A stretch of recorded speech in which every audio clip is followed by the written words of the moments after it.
Please be aware that we are recording this service and it will be posted to our YouTube page, but for privacy reasons, we do not record or post joys and concerns. Here at the Maumee Valley Unitarian Universalist congregation, our goal is to provide a welcoming space for people to come together to experience religious freedom, find community, grow spiritually, and explore ways to make a difference in the lives of others. We draw on a wide variety of resources to provide stimulating and meaningful Sunday services, and we encourage you to attend several services to gain a good understanding of what we do here. For further news, please remember to read our weekly email, which provides a comprehensive list of information of everything that's going on.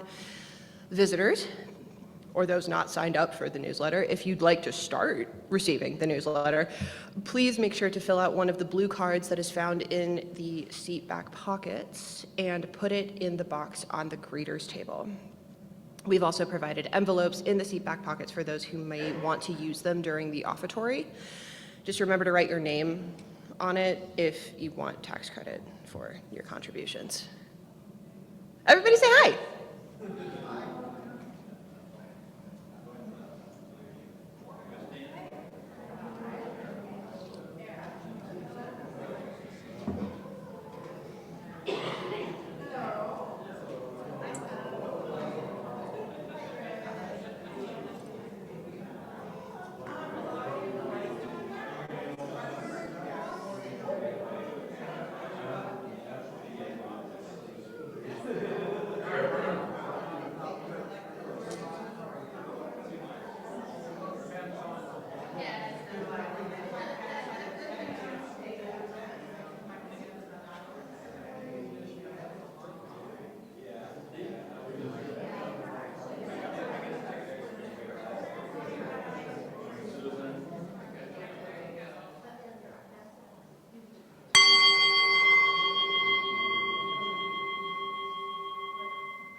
Our chalice will be lit today by Tom. Please join me in reading the words provided as we light our chalice. With this chalice, may we kindle the flame of our attention, not too fiery or wild, spreading without cause or care, not too dim or fading, unfocused and ineffective, but like a cheerful cook fire in a cozy hearth, like a comforting candle, flickering yet steady. May our attention be befriended, directed, and sustained for the betterment of all humankind.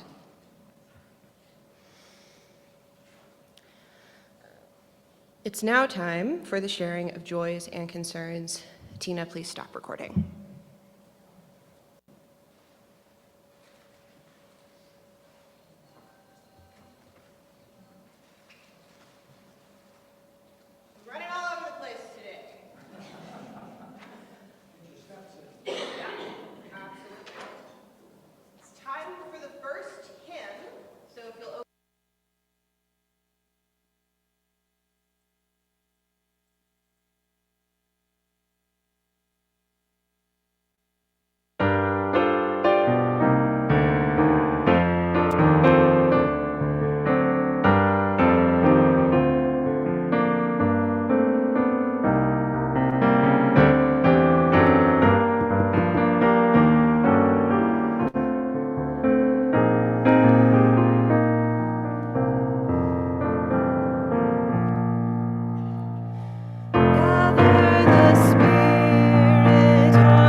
the sun, winter to spring and summer to fall, the chorus of life resounding as one.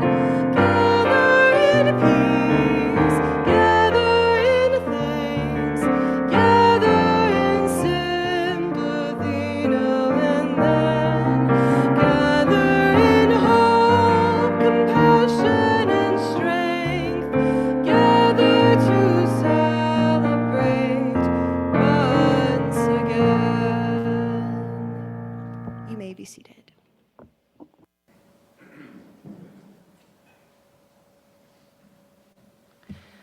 Our opening words today are titled Meditation on Attention by Nancy Reed McKee. Sit and rest for a minute. Take several deep breaths in and out again, calling your attention to this space. Attention. Pay attention. Pay attention to where you are right now. I mean, where you are, where you are, and where you are. You are here in this community, in this sanctuary, in this state, in this country, on this beautiful blue planet whirling through the tailspin of a galaxy. You are unique. You are made of cells and hormones. You are a mix of thoughts, emotions, values. You are the inheritors of your parents' and ancestors' dreaming. You are part of the human inhabitants of this earth. You are. You exist. You are breathing. You still are. You are connected. You are present. You have a holy spark inside you. You are here now. You are paying attention. Blessed be.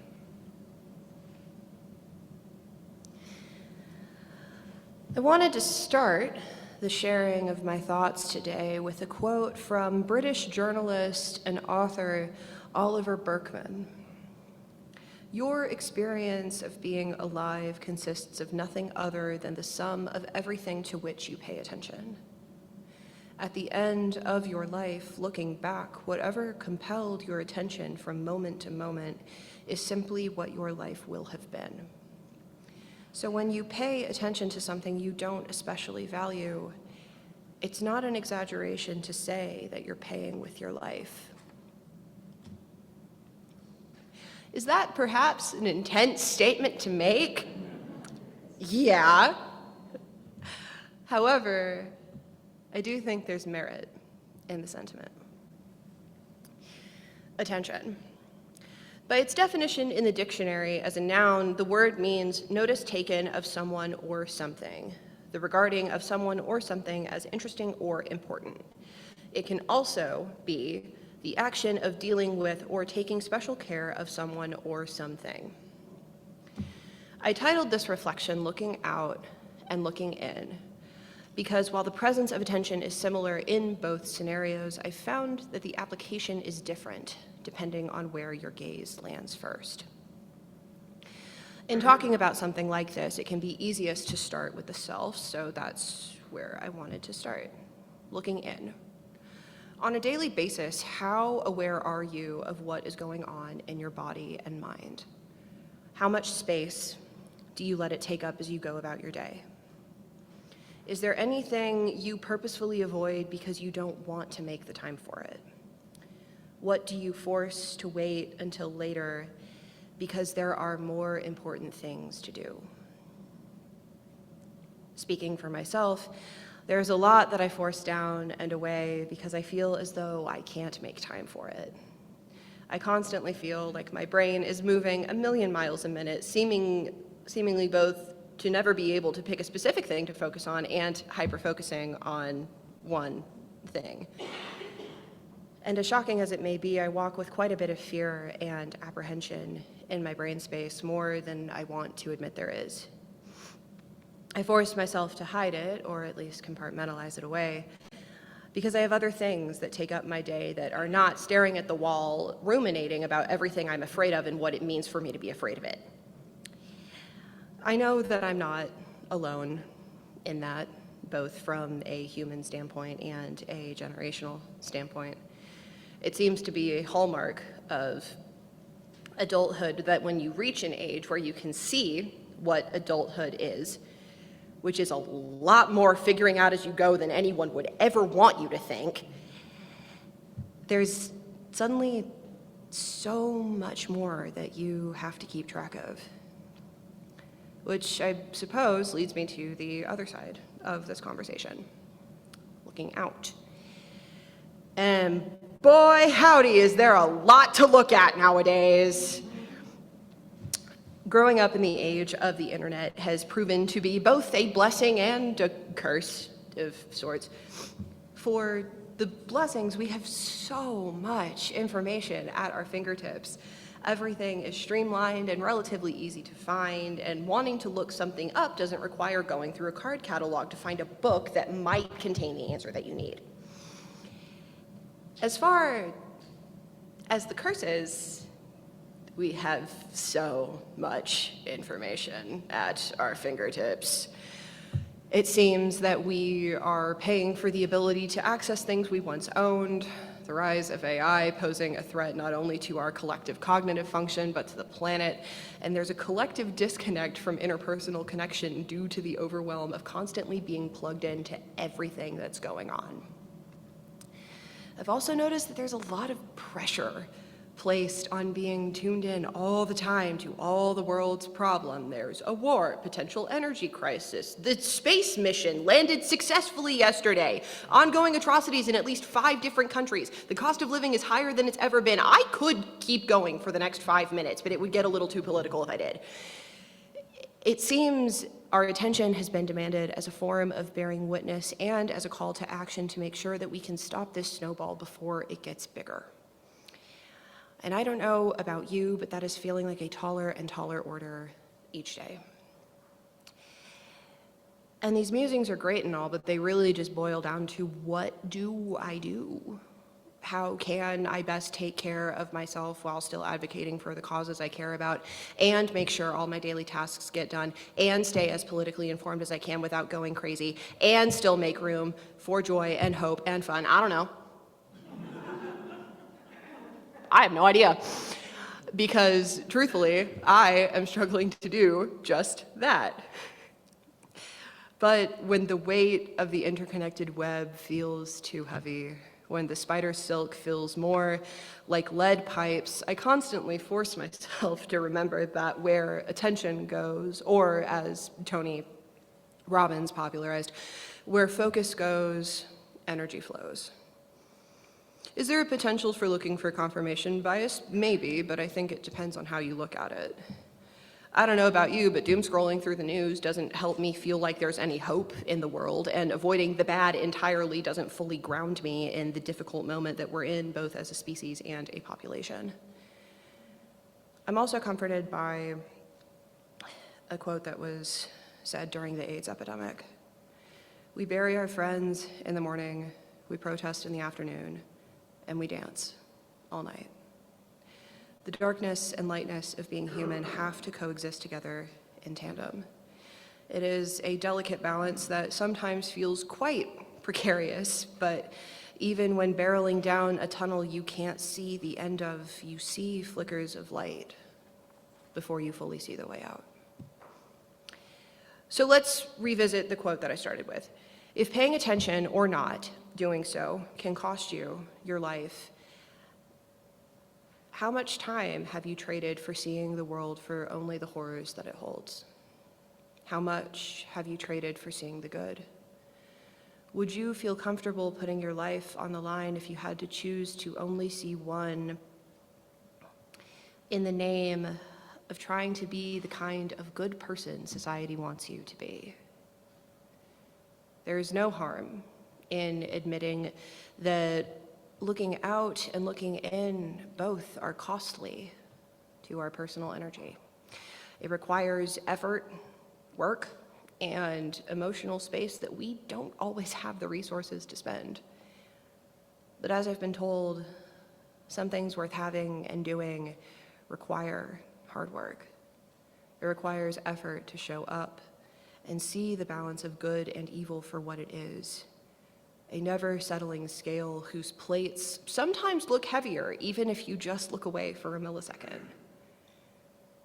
Bearing witness to the world is not an easy thing. And I don't think anybody has ever said that it is. So, saying that watching the news feels heavy, and I'm so happy to be surrounded by daffodils and calling birds, those statements don't have to cancel each other out. They exist together like two koi fish circling each other in a pond, or like the symbol of the yin-yang. On both sides, you see echoes of the other. Holding space for that, or even walking away for a little bit because you can't keep constant focus on it, is okay. It's human. All of this is to say, cast your attention where you can. Hold your loved ones close, make your voice heard, and let yourself be open to expressing compassion and empathy to the horrors that are happening outside. But however dark things may be, there has to be hope and joy with it, however wrong it might feel to hold. Get together with friends and play a game, some D&D perhaps. Start a new book. Finish that craft that you've been meaning to get your hands in the dirt and plant some flowers. Do what you have to feel the roots of yourself that remain unshakable, no matter how strong the wind. I don't know how we get through this moment, but I do know the first step is to look at yourself and look at your loved ones and look at the world, and however heavy it might feel, decide to walk into it and walk with them anyway. Thank you.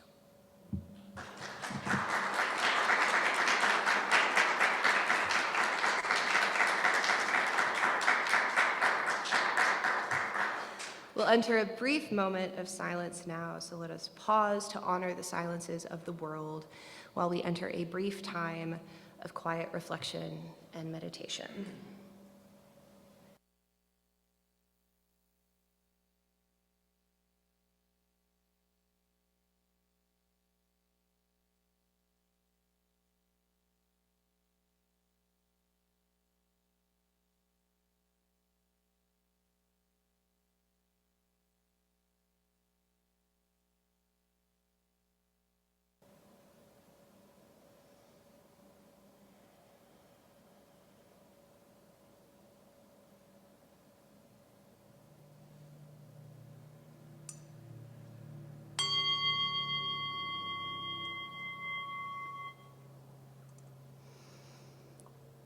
So now,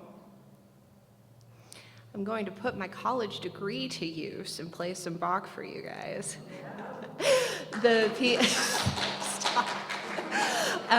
that I'm going to play for you is the Andante from his second sonata.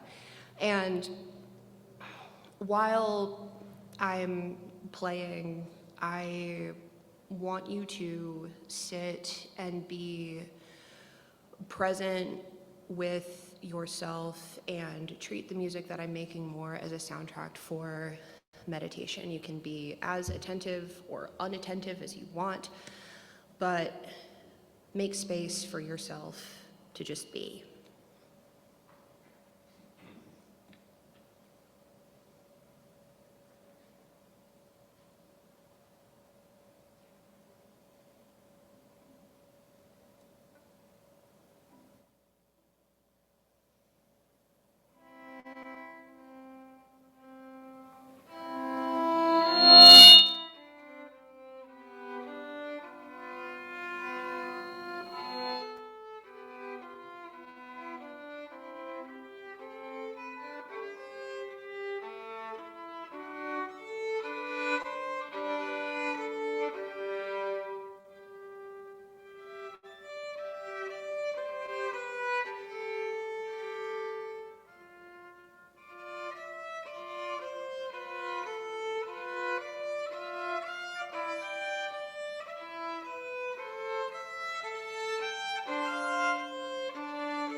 Now let there be an offering to sustain and strengthen this church, which is important to so many of us.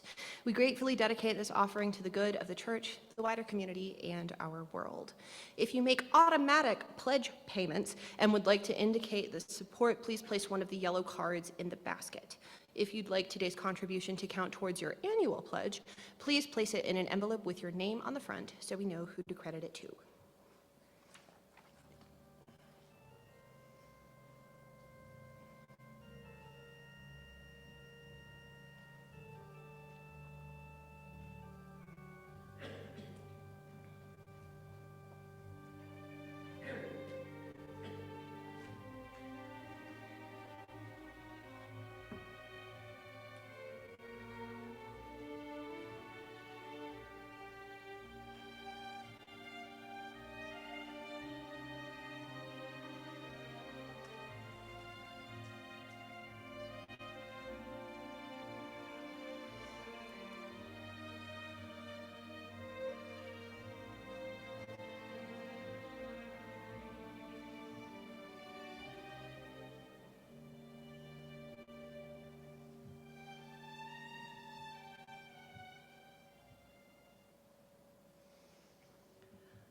Our closing words today come from Reverend Michelle Collins, titled Choose Carefully. The flame goes out. 1,000 things now wait for your attention. Choose carefully what receives your gaze, your time, your wonder, for what we tend to is what we become.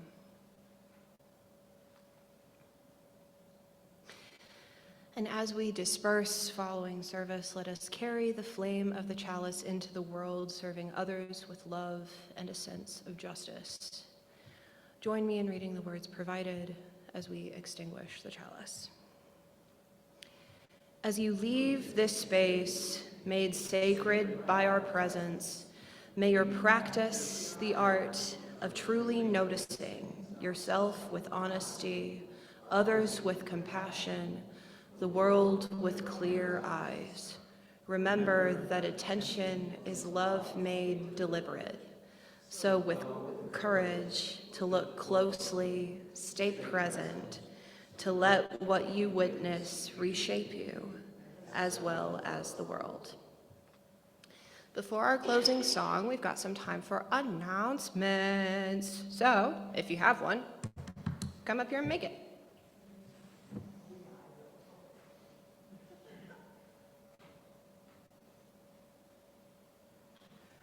Hi, I'm Lynn Israel, and apparently we have a committee Sunday after the service today, which some of us forgot all about, except I actually do have a membership committee report.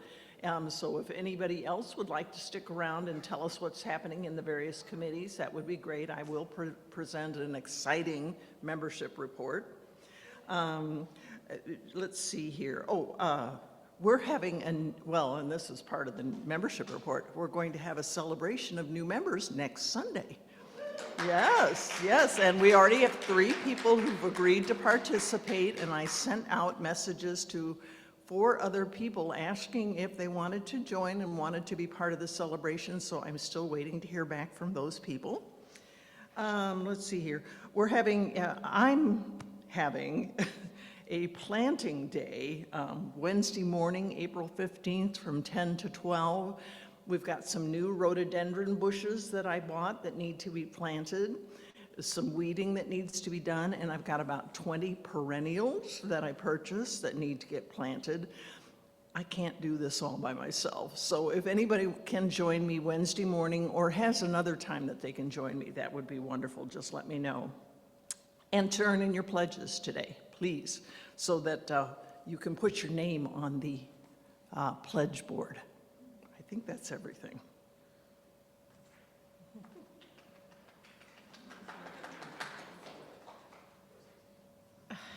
Okay, I'm vertically challenged, so here we go.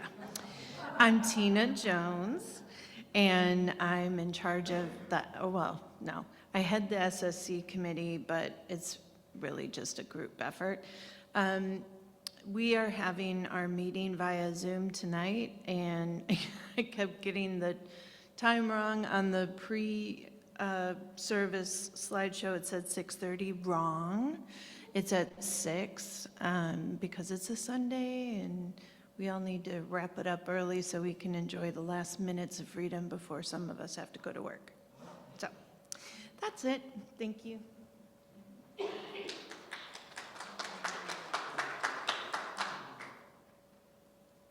Hello. Saturday, April 18th is coming up this next Saturday, and that is the day that we are serving as a satellite location for the Building Beloved Community Beyond the Binary Conference, and it's going to be an all-day affair.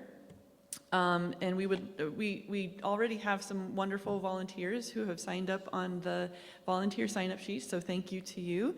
But we could definitely use all the help we can get.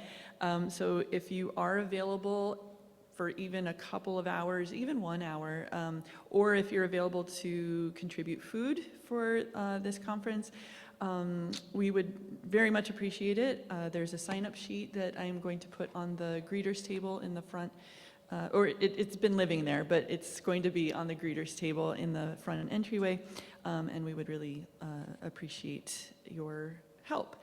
A couple other things. I'm going to post this in the WhatsApp group, so if you're not in the WhatsApp group, come talk to me after service, but I would like to start working in the vegetable garden. It's feeling like that time, like to get it ready for planting.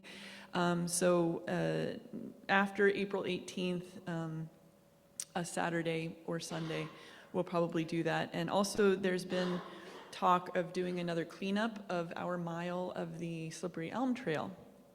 So I'm looking at maybe May 2nd, Saturday, May 2nd.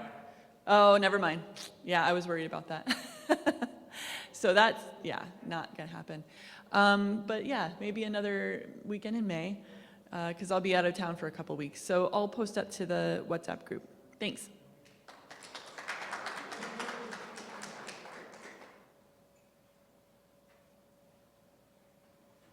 Two announcements. First, next BGSU Science Cafe will be Wednesday, April 15th at 6:30 p.m. at Grounds for Thought. Dr. James Metcalf will be talking about his research on environmental toxins, including algal toxins like the ones that cause or ones that are produced by the blooms in Lake Erie. Second announcement. The end of this month, Noelle needs to be out of town. We're both going to be out of town for a wedding. So she's looking for someone who would cover for her in RE that day, that last Sunday of the month. So if anybody is able to, yes, that's great, to 29th. Yep, that sounds right. That's it. Thanks.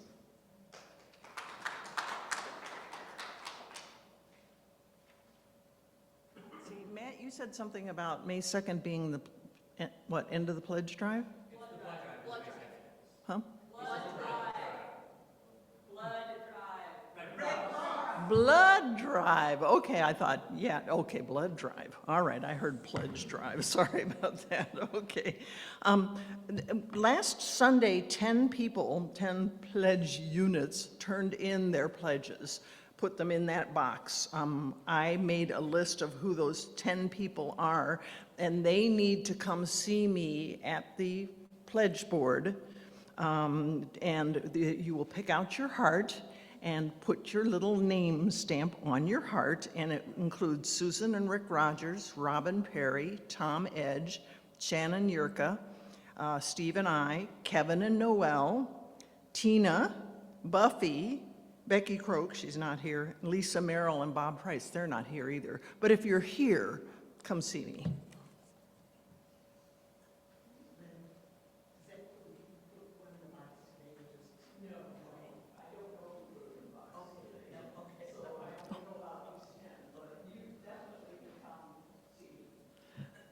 I'm sorry, it's me again. This is a personal plug. My musical ensemble at BGSU is having a concert on Monday night at 8 p.m. Thanks. This is especially meaningful to me because I have two students in this ensemble from Iran. We perform music of Iran, the Caucasus, and Central Asia. And these students are professional musicians. They'll be presenting some really beautiful music. So 8 p.m., Bryan Hall on Monday. Thanks.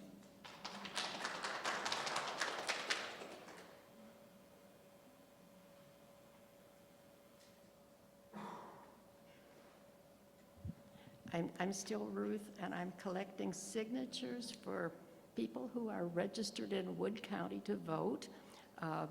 It's a petition to get Joe DeMar on the ballot in November for county supervisor. He's interested. I mean, he works for the things that I hear here that people are for. See me if you're registered in Wood County and are willing to sign it afterward. Thank you.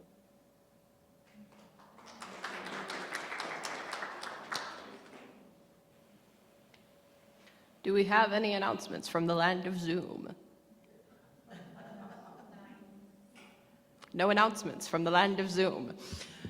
So we're going to sing a song before we leave, but afterwards, we're going to have coffee hour in the social hall along with Committee Sunday. So grab a cup of coffee, grab a snack, if you want, or leave. I don't care. Y'all know this one.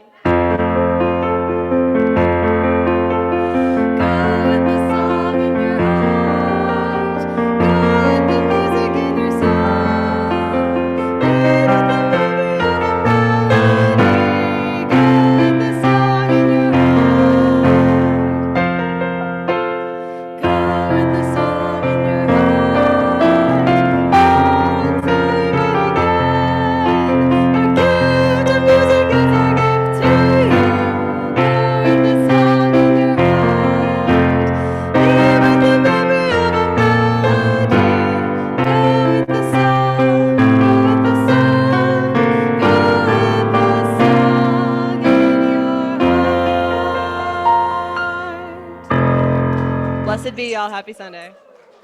Thank you.